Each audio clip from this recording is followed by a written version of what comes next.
Inmax version 2 ayaw umandar, puro lang redondo, wala naman check engine. Ang ginawa ko lang dito ay chinik ko lang yung kurinti sa spark plug, okay naman. Tapos dito sa bandang ilalim ay wala akong narinig na umuugong kapag inon ko yung susi. Kaya ang ginawa ko ay chinik ko muna yung dalawang wire kung may supply ba. Yung positive okay naman, tsaka yung negative ay meron din naman siyang supply pag unang susi, tapos ilang segundo ay mamatay na. Ibig sabihin walang problema sa dalawang wire na papunta sa fuel pump. Ngayon ang ginawa ko ay pinull out ko na yung fuel pump. Dito sa fuel pump ay meron akong nakitang wire na kumalas, kaya pala ayaw gumana yung pump at ayaw umugong.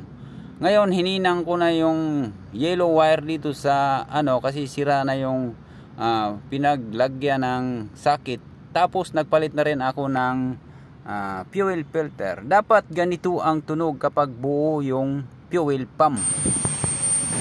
Okay na, tumutunog na kapag inon yung susi. Yun lang problema. Buti nakaligtas sa 4K plus. Sige, yun mo na yung susi. Tingnan natin kung aandar ba. Yun lang.